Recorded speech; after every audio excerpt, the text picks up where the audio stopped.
Welcome back to the Nerdrotic Podcast. My name is Gary Buechler. I come to you from nerdrotic.com, and I am live in San Francisco.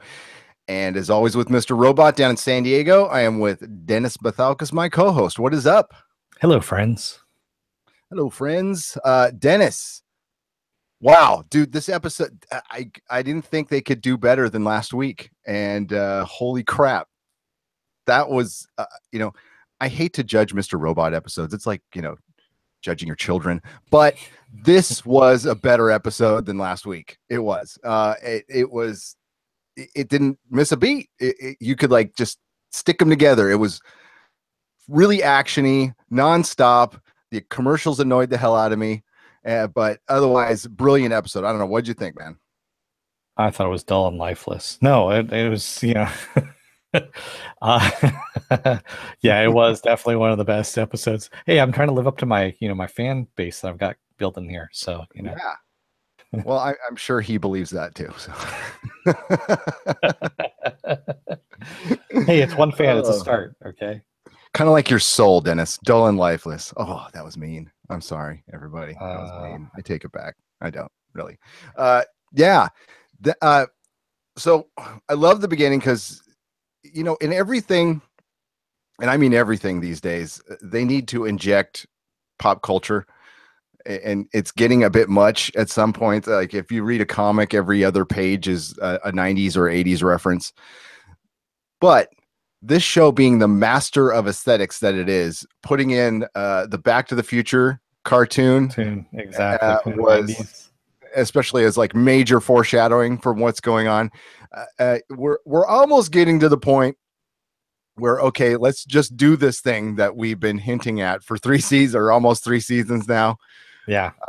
It's like not even a point of being a theory. Like this is going to happen, and it may have happened this episode. I don't know. I don't know. I honestly don't know. To tell you the truth, there's, as we were talking in our very long pre-production meeting, that they always tease you with a little bit of things. I mean, I actually almost yelled at the screen at one point. I might as well just cut to it. It's when Angela is talking to Elliot.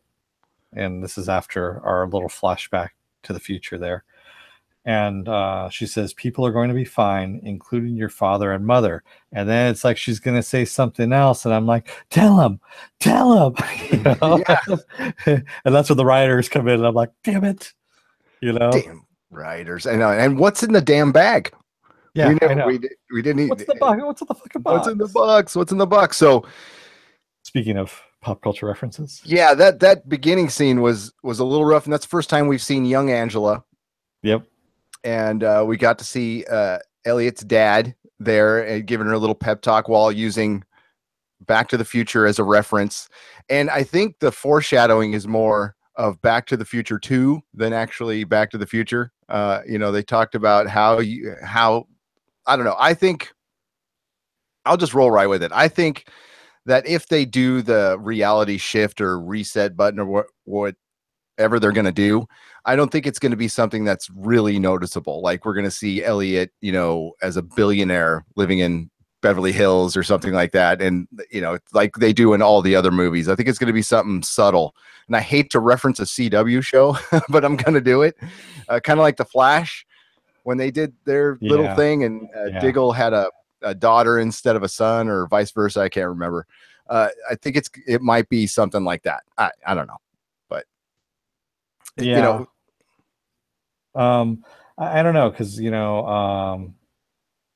we did get a little teaser. We were talking about this in our pre-production show as well. We get a little teaser on IMDb. They have already done a little, a couple of sentence blurb as to what next week's episode is going to be. Yeah, big spoiler, actually. Big spoiler. So if you don't want to know, just fast forward for a second here, and I'm going to say, here's spoiler.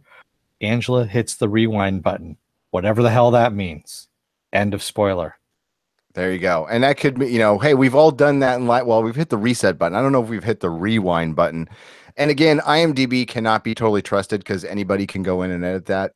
Really, yeah, this is actually in the episode synopses that they have, and it's not something that people can edit. This is something that they put in as their content. Okay, yeah.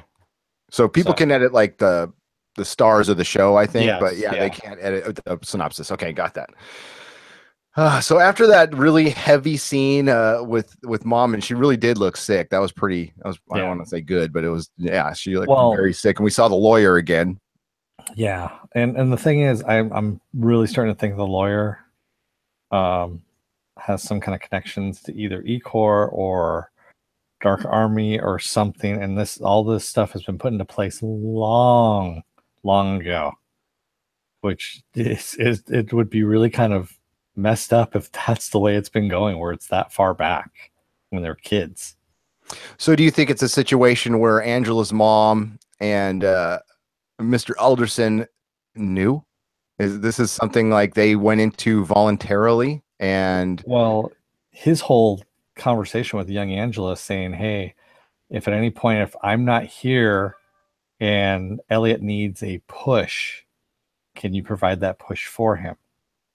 well, you could And see that as he knew he was sick already well, yeah, there's or that, something but else. there's something else. That's what I'm talking about. The show doesn't Yeah. give you enough sometimes to go with it. So No, it's yeah, really fortunate. It's very entertaining around this. It could potentially be very frustrating, and at this point, it is not. So it's cool. That's what's great. This is a show tailor made for recapping. Okay, because you just sit there, even if we can't think of new theories, or we're still like, what the hell's going on? And it's other people going, we don't know either. What the hell's going on? We're all trying to find out. yeah, I went to for the first time. I went to Reddit.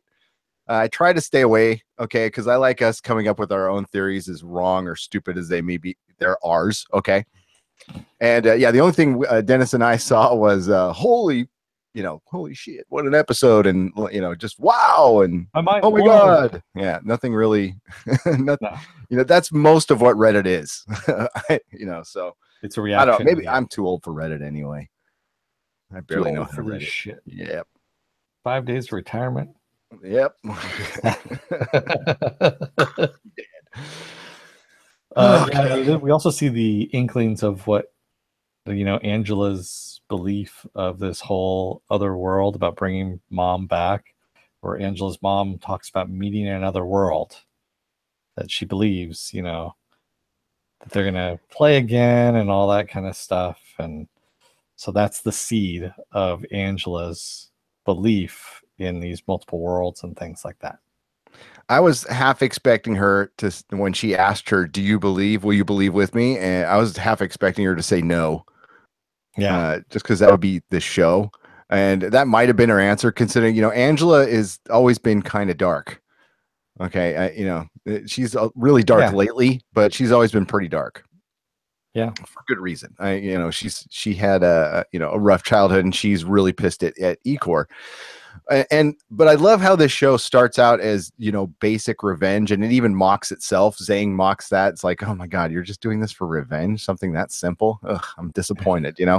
But we know it's more than that, and that's why I'm kind of digging the whole Angela's mom and Mr. Robot did this, or well, Elliot's dad did this voluntarily.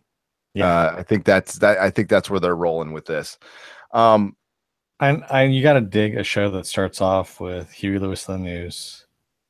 Yeah, well, the I think it's the cartoon version. That didn't sound like actual Huey Lewis. I could be wrong. No, it's But the actual Huey Lewis in the News it song. was it Yeah. that it's okay because that sounded like the cartoon Yeah. version. We'll It have was to just go a back to snippet the of it. tape on that one. Yeah. You got to You review know the what? tape on that. Yeah, I'm going. Okay, just to reveal something from my day job, which I will not reveal where I work, but my boss has and if he's watching, I say this about you, horrible taste in music, and he listens to like the worst pop channel, and we hear Huey Lewis in the news, and he's like, man, I love this band. It's like and I hear that song a lot. Okay, I just do. And I heard it a lot back then. Back in Time was played almost as much as the Ghostbusters theme. Yeah, it Those was. were like you're right. Yeah, it was just Actually, Power of Love was played a lot more than Back in Time. yeah, you're right. Well, got a lot of Huey Lewis was being played. Yeah. It was on heavy rotation at MTV. Okay, when they had 9 videos they played over and over. And especially in San Francisco, because he was a San Francisco boy. So everyone was playing that. Yeah, So, they say they built this city on rock and roll. yeah, there's that too. God, I hate that song. There's nothing rock and roll about that song. Uh, Sure was. They so, got money for it. So yeah, so we also have Santiago is just sandbagging the crap out of Dom and her partner.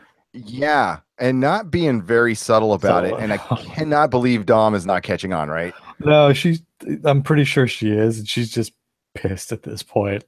And she's just trying to find a way of going around him, but still getting her job done. And I'm taking bets. I'm not even taking bets at this point. I'm going to call it out right here. Santiago's going to kill himself. He's either going to kill himself or the Dark Army is going to kill him. One of the two, because he's going to die. He's got that look about him. Like there's a casting book on him of double agent suicidal look. Yeah. He's definitely got that tortured look about him. Dom has to have caught on. She is way too sharp for this stuff. I wanted to ask you about her partner. I wrote in my notes here that it kind of they haven't come out and said it, and I could be just overthinking this whole thing. Do you think he's in with Santiago, or do you think this is just Santiago by himself in the bureau? Well, you got to remember, she told him to go to the back door in case Wellek runs. To the red wheelbarrow. Yeah. And we don't see him at all in the aftermath. No, we don't. The reason I got that was when Santiago was talking to her and sandbagging her, as you said, and she walks out in total frustration because he said, "Oh, we'll put him under surveillance. We won't do anything right now." Yeah. I mean, that had to be obvious. I don't know. But then the partner kind of hung back a little bit and just gave him a little look, which could have been anything. It could have been anything, but it would seem to me that the Dark Army would want more than just one guy. Yeah, he is one of the head guys. You'd want more than one guy on the take. Yeah, him hanging back was just, I think you just kind of looked at like Santiago and he just kind of like looked at him like, really? Kind of thing. It was kind of one of those things, but he didn't voice it because he kind of valued his job. So yeah, I don't know that whole thing. Just the whole thing is weird. I wanted to bring up when Santiago was calling his mom and told her to stay in the house and he would have the insurer set the same day. Do you think he knew about again, sorry to break this mid-sentence, but we assume you've watched the entire episode if you're watching a recap, so we spoil the crap out of them. I wish I had a banner down there. He knew 71 buildings were going to explode or just one? I don't think he knew what was going to happen, to tell you the truth. Just, okay. Something was going to go down in and around the city, something like that. He just knew the Dark Army had something planned. And yeah. And so that's why he was telling her to stay indoors. Well, he certainly knew about the building. So I just because for a minute I was getting the impression that like it was going to be worse. I mean, just a single building exploding. I was getting the impression something way worse was going to happen. I don't know why. I thought something in the city because when he picks up that New York City snow globe, and I'm like, oh, they're going to do something really big in the city, something that's going to be like a catastrophic kind of thing. It's going to be more than just that building. And no, they did something that was bad. I mean, yeah, they took out those 71 buildings, but still, yeah, but a company as big as E Corp, and we could just talk about that. That was the big twist at the end. Was instead of blowing up the main E Corp building in New York, it was everywhere else. E Corp's a big enough company to where, I mean, they're kind of like, remember AOL when you used to put AOL in your computer and then you tried to get rid of it, 5 years later, and it was just like it spun a spider web everywhere in your computer. That's what E Corp is. So it's got buildings everywhere and backup systems everywhere. Now there was the initial hack. So all this paperwork was in the 71 buildings, and they were supposed to consolidate it into that one building, and that's what they had thought had happened already, is that all the paperwork had got consolidated into this one building, even though Elliot tried to stop all of that. But remember, he said Mr. Robot kind of kicked in and stopped him from doing that. So all the paperwork supposedly was in that one building, which we later find out, no, it wasn't. that the building was empty of any paperwork and that it was all in the 71 buildings that came down. Yep. And that whole thing was, it wasn't really about, I mean, it was about the paperwork, but it was more about Zhang blowing up E Corp. Yeah. And let's talk about real quick that weird scene between Price and Zhang. So At Mar-a-Lago. yeah, at Mar-a-Lago. That was funny as hell, man.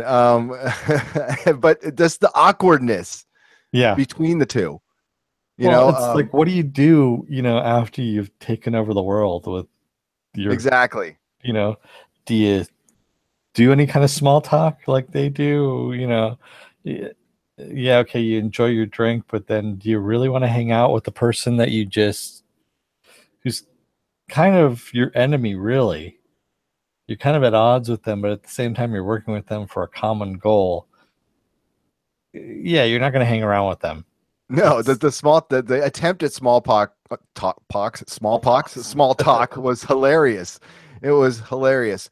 But I'm still wondering, and I want to get to that question at the end. I'm still wondering about Zhang's motivation, or White Rose, or are they the same person? Yeah, see, I think White Rose and Zhang are two separate people. I think that too. And I'd be curious to hear what anybody else thinks out there. As far as the chat, we aren't ignoring you. We do the recap first, and then we hit the chat afterwards, and we respond to any of your questions, comments. We'll start that in a little bit. But I did find it funny that whole exchange between Zhang and Price about being invited onto the yacht and the small swimsuit with the hanging brain. Oh, funny. Yeah, some funny low hanging fruit, but it's still funny. So when Elliot was way back at the beginning of the episode, when Elliot was talking to Angela said that White Rose was going to save the world. Mm-hmm. What do you think that's about? Do you think we have a hero in White Rose? And do you think White Rose and Zhang are working together? No. If they are separate people? So what's going on is what my theory is. So Zhang, working with the Chinese government, by taking out E-Corps, you take out the American currency, because E-Corps had already cemented themselves as using E-Coin. And China, as we already know, was creating their own electronic currency, their own e-currency. And so by taking out E-Corps, you're taking out E-Coin, and you're plunging the United States into chaos. So where are they going to turn to? You got to turn to China, because China is the only viable economy that's left now in this world. What the Congo has to do with it, I have no clue whatsoever. Still, yeah, there's some people who just think that was a ruse to get UN's attention. There's other theories like there's something. I have no idea. I wouldn't even begin to speculate at this point, but I'm sure we will find out. Now back to Zhang and White Rose. I mean, I'm not 100% convinced they're two different people. I think it's a definite possibility at this point. I think they're working together. It could be, again, to go crazy and way down the rabbit hole, it could be two people in one body. I have no idea. Again, we go crazy with these theories, but everything could be just what we see. It could be on the surface level entertainment, and I'm still very entertained by this show. Yeah, so we haven't had enough of White Rose as opposed to Zhang. Zhang, we've had a lot more exposure to, and what he's been doing versus White Rose. We've only seen White Rose like 2 or 3 times, so we haven't really gotten a chance to see. And I know what they're going to do. They're going to do exactly what they've been doing in these 3 seasons. They're going to flash back, and we're going to see everything that White Rose has been doing. We're going to have an episode of that where White Rose has been doing all these different things, and we're going to see what she's been up to. Yep. Well, I'm going off a very bad memory here. Okay, folks, a lot of damage I did to this in the 80s. My brain, that is. The assistant, who I'm forgetting his name now, to Zhang and White Rose, are they the same? Okay. Doesn't Zhang treat him differently than White Rose did? Wasn't White Rose a lot nicer to him? Yes, White Rose is a Uh, lot nicer to him, and Zhang is more like along the lines of grow a pair of balls or you're out. We'll kill you, yeah, kind of yeah. thing. So that might be some evidence. I don't know. Then we have the red wheelbarrow, and Dom is onto this place, and apparently this was where they were hiding Tyrell the whole time. There's a series of tunnels under it, Yeah, in and, the and basement. Dom decides to go to lunch there, and Well, Casey's Elliot texts. Yeah, Elliot. So basically, what happens is Elliot texts Darlene the address because he knows where Tyrell is at. And he was on his way actually over to the E-Corp building to stop the E-Corp building from blowing up. So, of course, he knows that Darlene is working with the FBI. So he's assuming that the FBI is going to go there. That's where they get sandbagged by Santiago, who says, "Oh, we're just going to surveil the building. We're not going to go in." And Dom tells her partner, "Hey, you want to go to lunch? I'm hungry. How about you?" And so they both go over to the red wheelbarrow. He sits outside while she goes inside to case the place. And yeah, it's that's where we start seeing that. Well, also Santiago basically lets the Dark Army know that the place has been burned. They know where Wellick is, and they need to get him out. And instead, we have Irving talking to Wellick and basically Yeah. saying, So, and what we're doing is we're switching in between like three scenes. This is where it like kicks into yeah, gear. It's always already in high gear. And we have Elliot is in a full blown panic right now, trying to, he called in the bomb threat. That's not really working. So he's like, shit, I got to go to the building myself. So he goes to the building himself. And this is where stuff gets really weird. And the direction of this episode, like the directing in this was just insanely good. So we're yeah, switching back between three. It felt like a finale at this point, like a yeah, season finale, with Dom walking into the red wheelbarrow and kind of casing it, finding out who's working there, finding out like how long it's been open. Elliot trying to hack the system to put the coolers on at the shipping facility, and then we think, oh crap, Tyrell's dead. And I don't know why I find myself caring about Tyrell, but I do because he's a bastard. But I like it. I don't know. yeah. I don't want him He's to die weaselly. just yet. He's too He's good a of a character. weaselly little prick, but you kind of Yeah, like him, and so they've done a lot of character building with him. That's the whole thing. And then, we also have in the third, oh, he's Swedish psycho. yes, Yeah. So and so the third cut is to Wellick and Irving in the basement yep. talking about and they're cleaning out all the computer equipment, And you think and he's dead. You think he's yeah, just you gonna think pull he's it down dead. and blow his head off. And actually, Wellick thinks the same thing. He's like, "Is this how I'm going to go out? This is the things I get." Yeah. And instead, we get a little turnaround where Irving basically gives him an envelope. His well-looking envelope says, "Read it and burn it, and then follow the instructions." And Wellick does this weird thing where he puts a handcuff to the little bed that's in What? his And room then there. and Irving says he's sorry. Yeah, Irving says he's sorry. And he looks Yeah. really sorry, not like the fake sociopathic stuff he's been. Well, Yeah, he's a yeah, we'll used car evacuate the people. salesman. He's a used car salesman, so he's good at Yes. giving that fake sympathy. Yeah, it could have been. I kind of felt like it was real. I think it was. What do you think was in the paperwork besides the obvious, like, fake your escape and everything we talked about earlier? Do you think they told him about his family for real? No. If they told him about his family for real, there's no way he would be going with Elliot to go and stop all this stuff. Yeah, I think he would have probably tried to kill Irving too.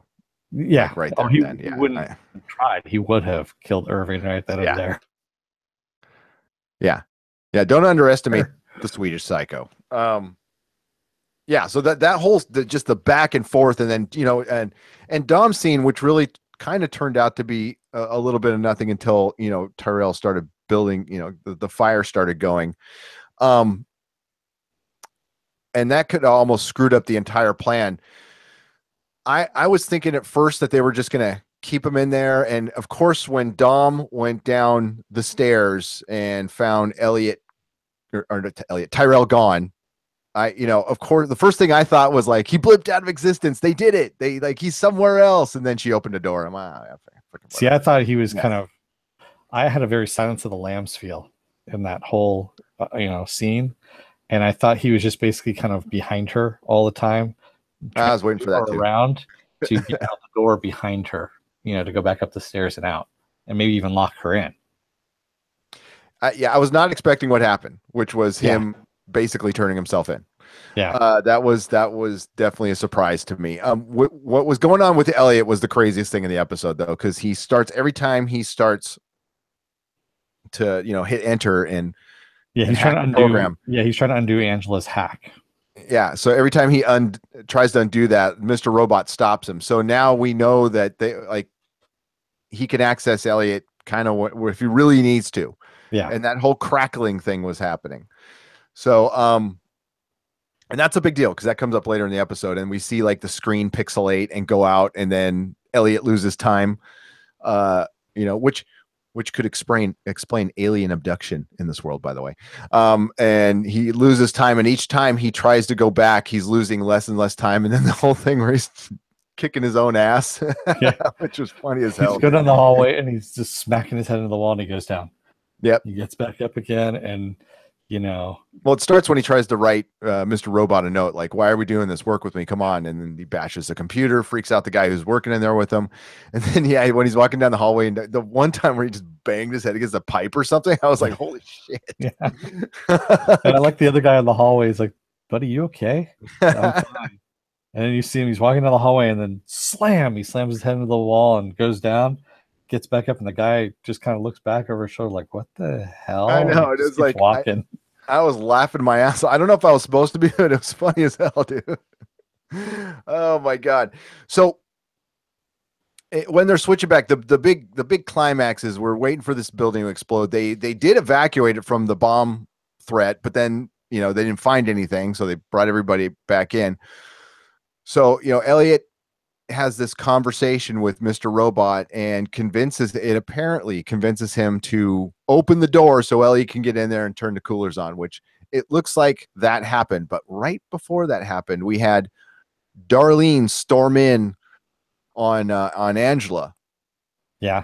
And, like, what the hell have you been doing? We know you've been manipulating Elliot. We know you've been working with the Dark Army, and Angela's, she's still being a little coy, but she doesn't look really convinced. It looks more like she wants to believe like everything's going to be all right. Like her life is going to get reset somehow. And maybe it's what's in her purse, which she almost got. We forgot to mention, she almost got robbed in the subway. There was a quick scene where, yeah.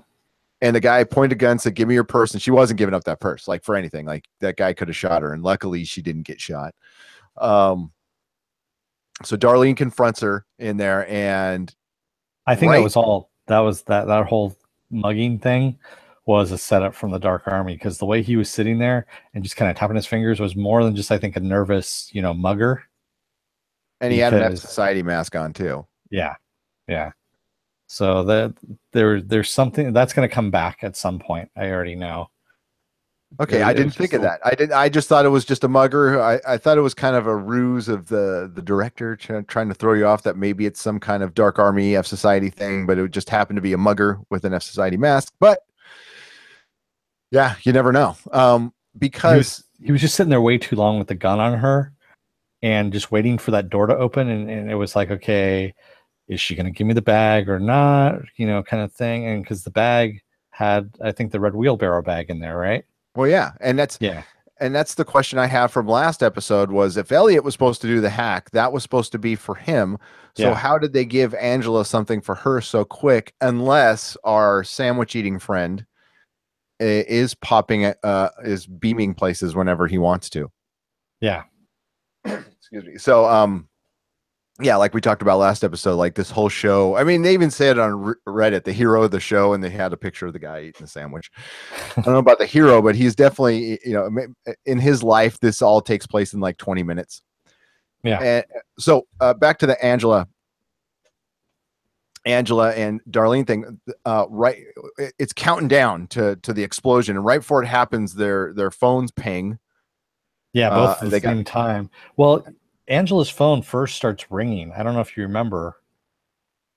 Angela's phone was ringing when Darlene was talking to her, accusing her.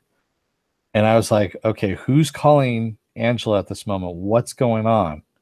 And it was ringing, ringing, ringing. Then it would stop. Then it would start ringing, ringing, ringing again, and it'd stop.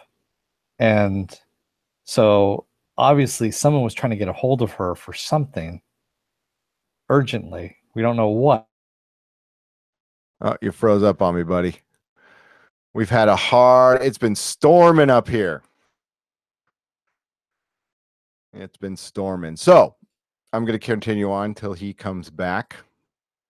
I'm going to have to eject Dennis. I'm sorry. This is the first time it's happened on a live broadcast here. So I will continue. I don't remember it like that. I remember their phones pinging at the same time. And then we get this crackle. And the crackle is just like when Elliot flashed into Mr. Robot. And I think I thought that was the moment. It went black and I'm like, oh, this is it. We're going to get a change in reality.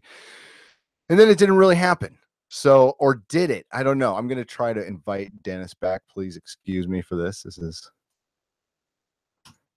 We've had some, we're storming right now in San Francisco, so you'll have to forgive me.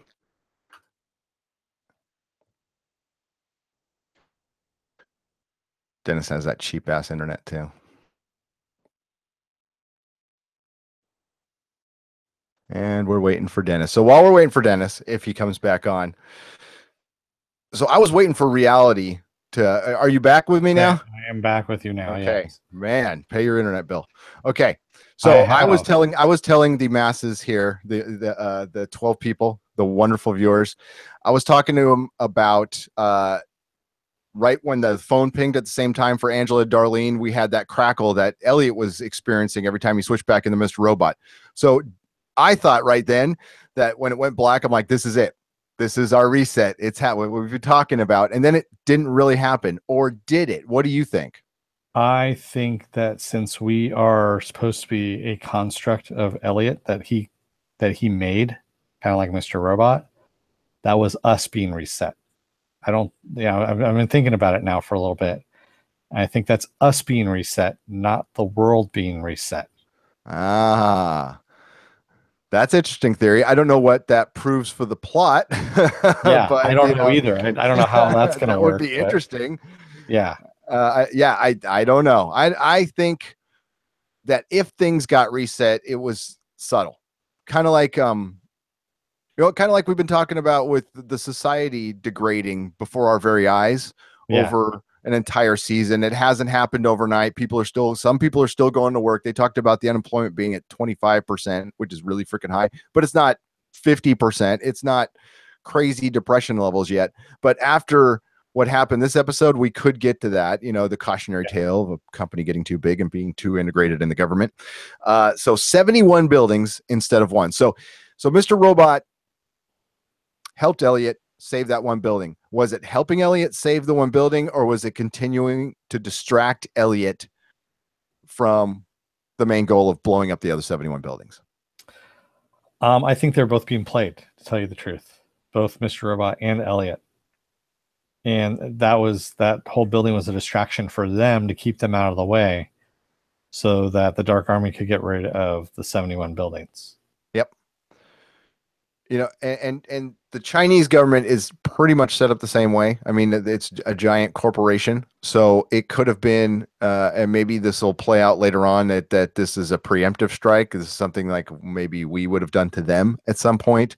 And this is where I get back to what is Zhang / White Rose's motivation. I think I want to believe that there's more than just I'm a Bond villain, just money. Well, you think they're working together, right? You believe they're working together. I still think they might be working together, but I just go back to what White Rose said. I said earlier in the podcast, like, you're doing this for something as simple as revenge. So she's not that simple.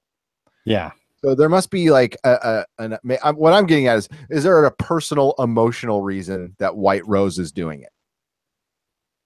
And we don't know enough about her to know that. Throw us your theories. I have zero right now. I think we will find out by the end of the season. We'll find out something. There's good. I mean, we're at episode 6, and this show's been like continuing. I have high expectations for shows. Like, I mean, these are like what 40-minute episodes. Yeah. And we're getting more in these 40 minutes in one 40-minute episode than we get in movies. Oh, absolutely. This is we get more in the last 2 episodes than we get in most seasons of television. Yeah. We're recapping The Gifted, and 10 minutes of Mr. Robot has more. I mean, I like the show, but 10 minutes of Mr. Robot has more information in it and more stuff happening. And moving the plot. This is what called moving the plot along means. Yeah, but this is like a special show. Like, to not meet the level of greatness with this show is okay, because this is a show that happens once every 5 or 10 years. True. As long as it ends well, you always got to end well. But this is getting classic level for me anyway. And I'm not easily pleased by shows. I like a lot of TV, but I the great factor, I save it for stuff like this. This is the show I look forward to the most. This is the one I can't wait to talk about the most.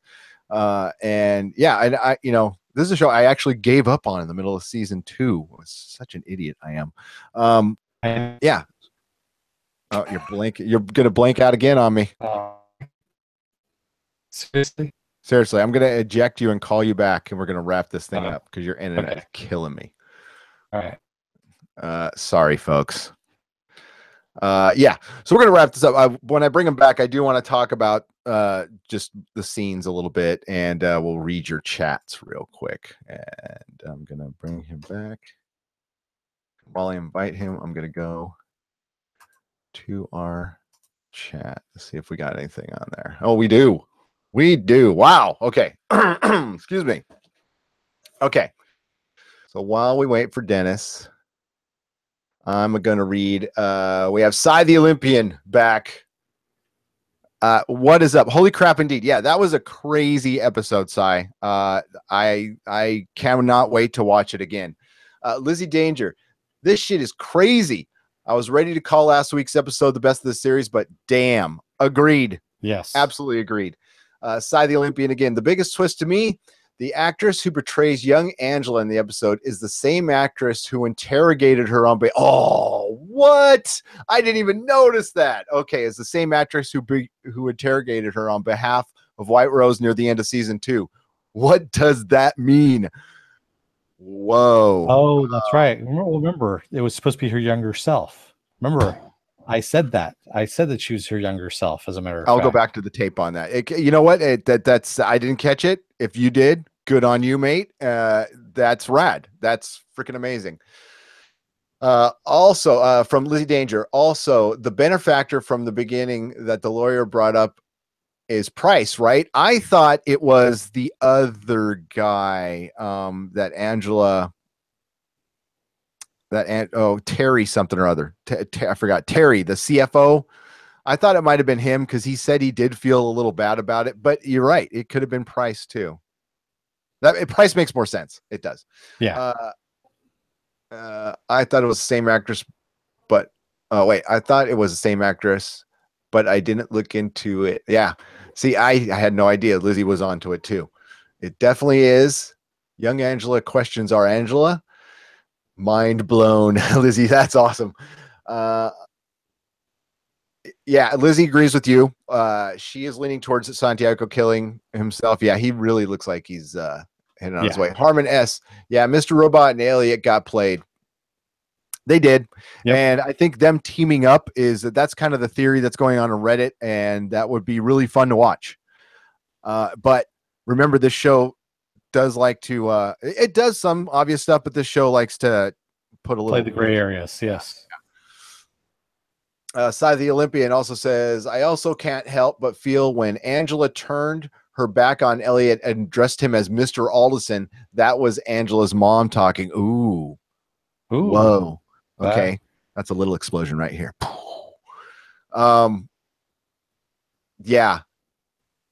See, that's the thing. I got to watch this damn show twice before we go on, man, because there's so much stuff I catch. I watched last week's episode at lunch today. It was great. Harmon S., I also think the beginning of the episode was sort of confirmation. There may have been time travel in the show, considering the fact that Angela's mom told her there wouldn't be an end for her. Yeah, I think that's why I think it's more of a reference to Back to the Future too. I think we're going to get some kind of weird difference, like Elliot's dog turns into a cat or something. But it's going to be deeper than that. Or it might be like on an individual basis. It might not have been resetting the world. They might be able to pinpoint it, you know? And I still think I don't think it's like physically done, Dennis. I think it's more of a mental reset situation, or it's like just access, like hacking your brain, mm-hmm. hacking your brain. So it's still the same person. Wow, a lot of comments tonight. We're gonna get through them. I think they are the same person. Maybe anything is possible, or maybe just overthinking. We overthink the hell out of every show we watch. So sorry, but we do. Guilty as charged. I will be the first to admit it. Yeah, so Lizzie Danger. Well, the stinger at the end of the season 1 comes to mind. I never let go of it. What was the stinger at the end of season 1? Help me remember that. That was Price talking about how everything was going according to plan. Oh yeah. Okay, yes. Yes. Cy the Olympian. I suspect that Elliot / Edward / Angela / her mom / Zhang / White Rose, deceased sister perhaps, all represent Mr. and Mrs. Robot of them. Oh, whoa. Cy, you know what? Yeah, we haven't seen smart much man. of Elliot's mother. I'm assuming Cy. Did I say I am assuming Cy is a man? I have no idea. Smart person. I can't assume with these YouTube names. Apologies. That I can agree with, says Lizzie Danger. Kevin Bagger, I thought for sure this episode was going to end while Elliot was staring at the TVs without us seeing what was on it. Yeah, I thought so too. I was like, don't do that to me. Especially when it muted out, and I'm like, no, don't do it. Don't do it. Don't go to black. And then when they turn and show the TV, I'm like, okay, finally. Yep. And Lizzie Danger agreed. Harmon S, I thought the show had a surprise series finale until I noticed everyone was looking at their phones. Yeah. Amazing episode, an amazing show, very underrated. Yeah, this show, I'm surprised the ratings are good, but this is Lost. Well, this is better than Lost. This is way better than Lost, but as far as popularity, it should be at Lost level. And maybe, here's hoping the normies will catch on eventually. This is on par with Westworld as far as writing. Absolutely. And those two shows, right? This show and Westworld are way far and above well written than they should be, for being on TV. And there's nothing else like it, honestly, on TV at the moment. No, that's great that we do recap Westworld, by the way. But those Westworld and Mr. Robot are written better than film. They're the best written things on television right now. It's like masterpiece theater. It is, except cool. Yeah. And entertaining. Not saying, well, yeah, it's masterpiece theater is weekly, so No, this is greatness. This is truly greatness. Side the Olympian at Lizzie Danger. That's cool. We could just call. Okay, that was a personal message. Sorry, we don't need to get to that. He's going to scapegoat Elliot / Darlene / Angela, possibly. That's what the handcuffs were for. Yep. And here, let's try to get. Waiting for a new episode to come out every week is what makes the show better, makes it more enjoyable. Yep. We are not fan. I am not a fan. I won't speak for Dennis. I'm not a fan of dropping everything at once. I know a lot of people love that. I actually don't. I think it hurts your show. I think if your show is mediocre or bad or only a certain few people like it, it gets it out of the ether. People aren't talking about it anymore, and it's forgot. Like The Defenders from Marvel was just completely forgot about within 3 weeks. But you know what? That's the most watched Marvel Netflix show. It might be, but it wasn't talked about. Daredevil was talked about for a solid year on so True. that can buck my argument. Defenders, go try to find people talking about it. It could be the most watched. Those are also Netflix numbers, so I would take them with a serious grain of salt. Okay, that isn't a third party. That is Netflix. So even Stranger Things 2. I think if Stranger Things 2 dropped every week, you'd be talking about it till the end of the year. And as great as Stranger Things was, and Stranger Things 2 was really good, wasn't as good as the first season, people would still be talking about it. Like, this show's tailor-made for weekly because you want to be talking about it. And Sam Esmail has said that himself. And also, there's no way you could binge watch this show and stay sane. There's no way. There's just you got to process this. Yeah. Yeah. I think the call to Angela was to advise her on what was happening. I suspect, this side of the Olympian.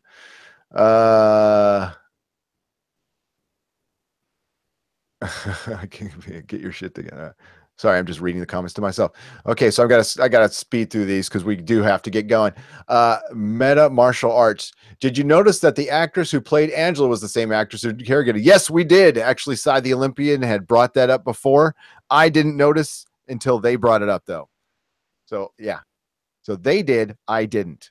But I'm a little slow in the draw sometimes. That's okay. Just ask my wife. I didn't notice either. So yeah. Lizzie Danger, Price and Zhang were in the room together in the Stinger, and Zhang's watch beeped like white roses. Oh yes, yes. So that kind of hurts our theory that they're two different people. No, remember, my theory was that they share the body and they have certain times that they, Yeah. So okay. That's what the watch is for, is to say, okay, your time is almost up. You need to go back so that White Rose can take over. Yeah. There you go. Yes. I yes. Because if there are two, well, either that or again, on the surface level, he's just respecting the fact that she's really into time and he's got to get back and on the phone. But I think you're right. It's a timeshare. It's a timeshare. That's what all this is. It's a big body timeshare scam. Exactly. Fooled you guys. All right, everybody. Hey, I would love for if I missed anything, please copy and paste your chat and put it in the comments, because these go away when I roll this over into a video. Again, I will say I hate that feature from YouTube, but I'll take what we can get. Thank you, everybody, for chat. That was an awesome chat, guys. Well done. Yeah. And thanks for participating. We answer questions on YouTube, on the YouTube comments. I answer them. Gary answers them. John sometimes comes in. He won't come in on this one because he doesn't watch this show for some unfathomable reason. But yeah, no accounting for taste. Exactly. So we'll be answering the questions for you if you post them on our YouTube comments. Oh, yeah. And we will be back next week. You can find all of our videos and podcasts if you don't want to look at our faces. You just want to listen to us. It's at nerdrotic.com. You can also subscribe to us on iTunes. All the links will be in the description when this rolls over into a video. And all the links are on our website as well. Please subscribe to the Nerdrotic channel. Hit the bell for the notifications. We really love it when you guys subscribe. We've had a lot of subscribers lately, so thanks for joining us. We really, really appreciate it. We're building a Patreon. It's not going to be a big money suck. It's always, the tiers are going to be very cheap, and you're going to get prizes with everything. Announcement actually tomorrow on that. I've got the day off tomorrow, and before I watch Justice League, I'm going to be working on the Patreon. We will be back, or I'll be back with my wife tomorrow afternoon or evening, and maybe with Dennis, and we're going to be reviewing Justice League. Our next show will be The Gifted on Monday, and then we'll be back for Mr. Robot. And we're also doing The Runaways. That drops next Tuesday. John and I will be doing The Runaways. We'll do a Punisher video at some point, but again, it's really hard to recap the Netflix stuff, so we'll probably just do one big video. We also have a main podcast where we talk about everything, and that comes out once every other week. We're going to get a better schedule on that eventually. But my co-hosts are traveling this weekend, so you might get a lot of solo material just because I have to get off. I'm sorry for you all. Yes. So any final words, Dennis?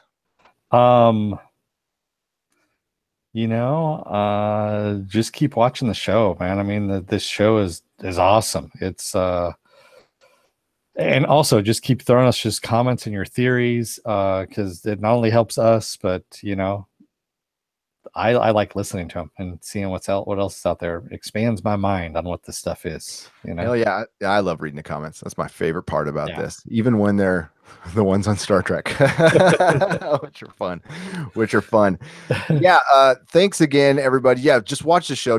As I'm sure you're out there doing it, preaching the show, that tell everybody to watch this. And I've got the hems and haws going, oh, the show might not be for me. Just, yeah, whatever. See you in a year when you finally catch on the show and you go, wow, Mr. Robot. And you're going to go, yeah. You're going to be like that douchey hipster. Like, I was listening to Mr. Robot before anybody was.